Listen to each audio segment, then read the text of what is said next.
नमस्कार प्यारे बच्चों, मेरे YouTube चैनल सबल एजुकेशन में आप सभी का बहुत बहुत स्वागत है।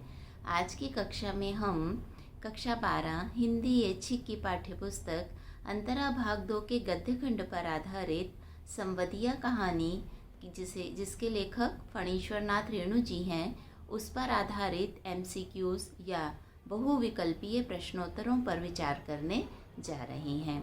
बच्चों, मैंने आपको बताया था कि आपके फर्स्ट टर्म के एग्ज़ाम में MCQs आपसे पूछे जाएंगे, तो इस कहानी को मैंने अपने पिछले वीडियो में समझाने का प्रयास किया है। आशा है आपने वो वीडियो देखा होगा और आपको कहानी समझ में आ गई होगी। आज इस कहानी में के पर आधारित जो प्रश्न आपसे पूछे जा सकते हैं, उन संभावित प्रश्नों को मैं आपको समझाने जा रही हूँ। तो बेटा, संवदिया कहानी पर आधारित जो सबसे पहला प्रश्न बन सकता है वो है संवदिया किसे कहते हैं।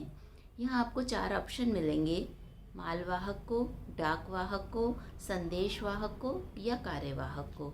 तो बच्चे, आपको पता होना चाहिए कि संवदिया संदेशवाहक को कहते हैं, जो एक जगह का संदेश, किसी भी एक व्यक्ति का संदेश ले जाकर दूसरी जगह दूसरे व्यक्ति को देता है। संवदिया कहानी के कहानीकार कौन हैं? आपके ऑप्शंस हैं मैथिली शरण गुप्त, भारतेंदु हरिश्चंद्र, जयशंकर प्रसाद या फणीश्वर नाथ रेणु। तो इसका सही उत्तर है फणीश्वर नाथ रेणु। फिर प्रश्न बनता है, फणीश्वर नाथ रेणु जी का जन्म कहाँ हुआ था? बिहार में, उत्तर प्रदेश में, राजस्थान में या कर्नाटक में? तो इस प्रश्न का सही उत्तर है फणीश्वर नाथ रेणु जी का जन्म बिहार में हुआ था। फिर प्रश्न है, हरगोबिंद के गांव का क्या नाम था?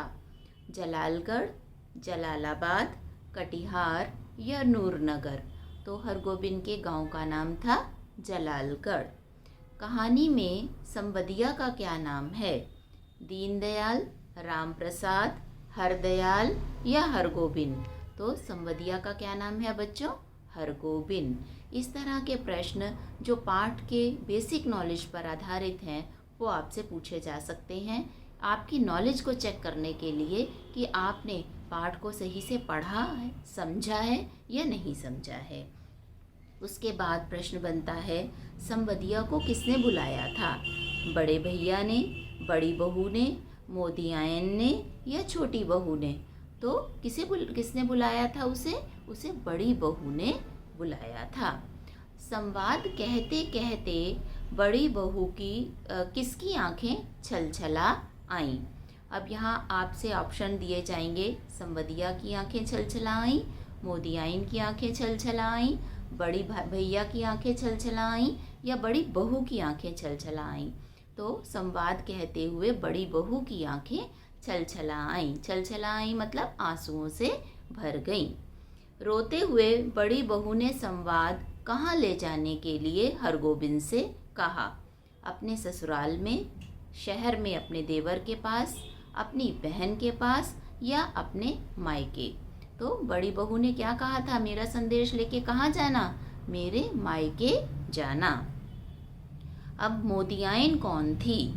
बड़ी बहू की सास थी, गांव की सामान बेचने वाली एक बूढ़ी स्त्री थी, हरगोबिंद की माँ थी या बड़ी बहू की माँ थी? तो मोदियाइन कौन थी? गांव की एक बूढ़ी सामान बेचने वाली स्त्री थी। काबुली वाले का पूरा नाम क्या था? 4 ऑप्शन मिलेंगे: गुल मोहम्मद आगा, मोहम्मद खान या गुल मोहम्मद खान? तो उसका पूरा नाम था गुल मोहम्मद आगा। फिर प्रश्न है, काबुली वाला क्या बेचा करता था? वो फल बेचा करता था, मेवे बेचा करता था, कपड़े बेचा करता था या खिलौने बेचा करता था? तो काबुली वाला कपड़े बेचा करता था, यह इसका सही उत्तर है। उसके बाद है, बड़ी बहू के पास कितने रुपए थे जो वह हरगोबिंद को दे रही थी? 8 रुपए थे, 5 रुपए थे, 10 रुपए थे या 3 रुपए थे? तो बेटे, बड़ी बहू के पास 5 रुपए थे जो वह हरगोबिंद को देने का प्रयास कर रही थी। अगला प्रश्न है इस कहानी पर आधारित, हरगोबिंद बड़ी बहू का संदेश क्यों नहीं सुना सका? इसमें आपको ऑप्शन मिल सकते हैं। संदेश दुख से भरा हुआ था, वह झूठा आदमी था, वह संदेश भूल गया था, उसने जानबूझकर संदेश नहीं सुनाना चाहा। तो इसका सबसे सटीक उत्तर है संदेश दुख से भरा हुआ था। माँ ने अपनी बेटी के लिए क्या सौगात भेजी? बड़ी बहू की माँ ने बड़ी बहू के लिए क्या सौगात भेजी? बासमती धान का चूड़ा भेजा, या साड़ी भेजी, या फल भेजे, या मिठाई भेजी? तो इसका सही उत्तर क्या है? उन्होंने एक पोटली बासमती धान का चूड़ा अपनी बेटी के लिए सौगात के रूप में भेजा था। हरगोविंद को अपने गांव पहुंचने के लिए पैदल क्यों चलना पड़ा? क्यों? क्योंकि वो पैदल चलना चाहता था, क्योंकि उसके पास पैसे नहीं थे, क्योंकि उसकी गाड़ी छूट गई थी, क्योंकि वह देर से गांव पहुंचना चाहता था। वो पैदल क्यों चला बच्चों? पैदल इसलिए चला क्योंकि उसके पास टिकट खरीदने के लिए पैसे ही नहीं थे। फिर प्रश्न है, हरगोविंद को अपने गांव पहुंचने के लिए कितने कोस पैदल चलना पड़ा? 10 कोस, 15 कोस, 20 कोस या 25 कोस? तो इसका सही उत्तर है उसे 20 कोस पैदल चलना पड़ा। जहाँ पर उसके पास पैसे ख़त्म हो गए, ट्रेन टिकट का और उसके पास टिकट खरीदने के लिए पैसे नहीं थे, वहाँ से उसका गांव 20 कोस दूर था और पैसे ना होने के कारण उसे 20 कोस पैदल ही चलकर जाना पड़ा। बथुआ साग खाकर जीने का क्या तात्पर्य है?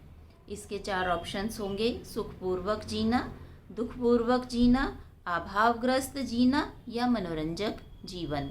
तो बेटा इसका सही उत्तर होगा अभावग्रस्त जीवन। बथुआ साग खाकर जीने का तात्पर्य यह है।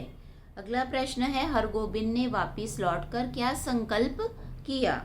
हरगोविंद ने संकल्प किया, आपके ऑप्शन हैं, वह अब कभी कोई संदेशा लेकर नहीं जाएगा, वह पुत्र बनकर बड़ी बहू की सेवा करेगा, वह अपने घर जाकर आराम से सो जाएगा, वह कभी बड़ी बहू से बात नहीं करेगा। तो सबसे सटीक उत्तर क्या है? उसने बड़ी बहू से ये प्रण किया कि बड़ी बहू मैं कसम खाता हूँ कि अब से आप मेरी माँ हो और मैं बेटा बनकर आपकी सेवा करूँगा। तो बेटा इस तरह से कहानी पर आधारित बीच बीच में से आपसे प्रश्न पूछे जा सकते हैं, जिन्हें मैंने समझाने का प्रयास इस वीडियो में किया है। आशा है आपको यह वीडियो पसंद आया होगा। अगर आपको ये वीडियो अच्छा लगे तो मेरे चैनल को सब्सक्राइब कीजिए, लाइक कीजिए और ज़्यादा से ज़्यादा शेयर कीजिए। धन्यवाद।